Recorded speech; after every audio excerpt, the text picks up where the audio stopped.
I'm 44. Here's what I've learned. Now that I'm in my 40s, I can look back and say that my life thus far has been largely about me corralling all the different parts of me into a richer narrative that helps explain why I am the way I am. By your 40s, you hopefully learn it's not about getting rid of parts of you, it's about learning to bring in and nourish all the parts of you.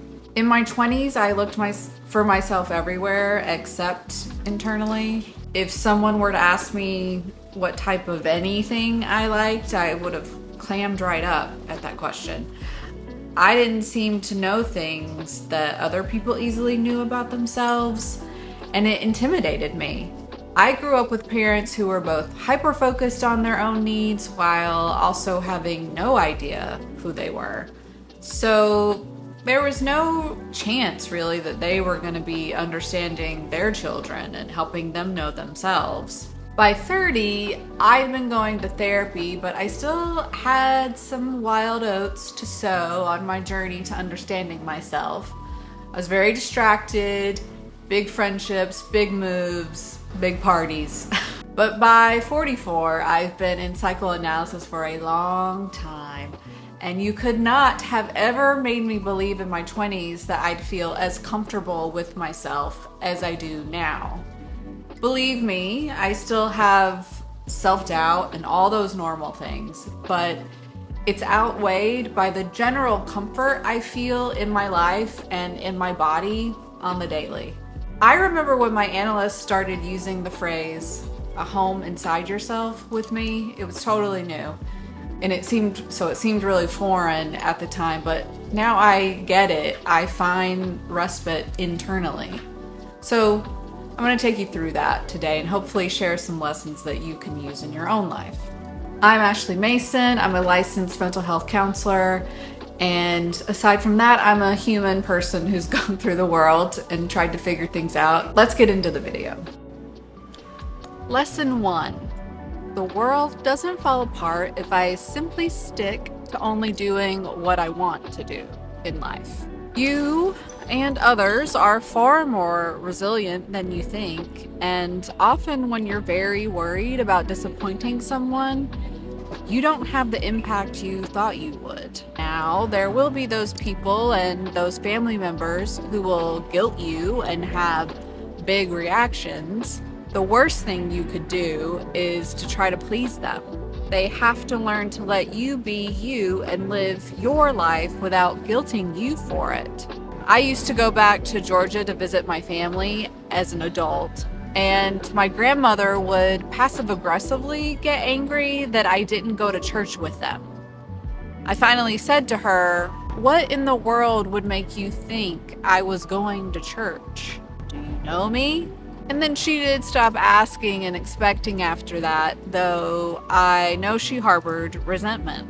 But the thing is, it wasn't about me and wanting me there. It was about being able to show off the appearance of a solid family who goes to church. If she were caring about me, she'd want to make sure I was doing what I was comfortable with.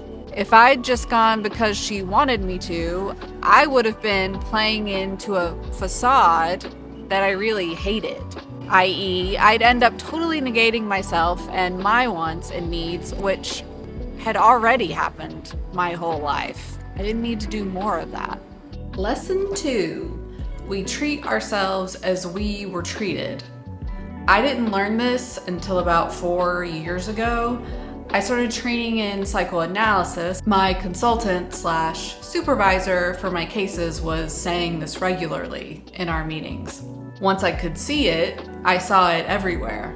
It's a way of, after processing what's happened to us in our lives, we can take back accountability for our lives. So I expect a lot of myself, for example, that has nothing to do with who I am because that's what my family did, that's what they expected and spoke a lot about.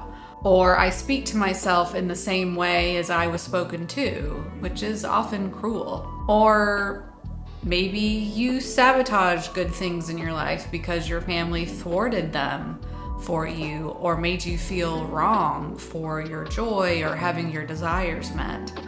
Or maybe you neglect caring for yourself because that's how you were treated. And to relate back to number one, if you weren't allowed to operate based on what you wanted enough of the time, you probably will restrict yourself from it as an adult too. And finally, lesson 3. Tactful is still authentic. I used to be afraid of saying what I meant to say to someone for fear of how it would come out. Too cold, too confrontational, too angry, etc. But I was also and am definitely someone who's going to err on the side of being honest versus being someone who avoids conflict. That's just me. But I thought that trying to say what I had to say in a nicer way that was more tactful was less authentic. Like, that's not how I mean it, I'd think. I wanted to say it how I meant it, how I thought it in my head. Like, what's wrong with that? I'm just being honest. You know, you'll hear a lot of people say. No, you're not just being honest, you're being hurtful and just ineffective at getting what you want.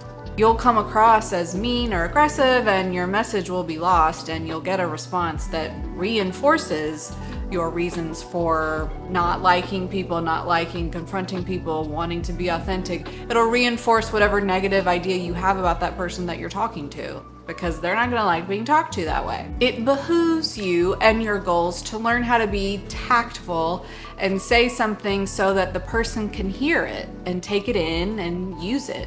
I definitely still struggle with this at times, but being a therapist has given me a lot of practice, and it's one of the best things I've learned how to do is to be able to be honest, be myself, but be tactful. So in conclusion, those are 3 of the biggest lessons I've learned by now, by 44. I definitely don't have it all figured out, but what I have learned I wanted to share. Overall, I want you to know there's so much more to you than being some ideal version of yourself. Let all the messiness in. Everyone else is messy too, and then we can all be messy together and get through it. And if you're someone who's afraid of aging, like maybe you're afraid of getting to 44 and what you'll be like or look like or whatever, definitely don't worry about your 40s. This is when things start coming together. This is a good time. And you feel some confidence in how much you've changed and grown in life. And you know you've got some real ground under your feet. If any of this resonated with you, I hope it serves as a reminder that your journey doesn't have to look like anyone else's. Take what resonates and ignore the rest. And most importantly, always keep that connection to your gut and your intuition. And if you've learned a life lesson recently, no matter your age, drop it in the comments. I'd love to hear about it and learn from you. Thanks for being here, and I will see you in the next one.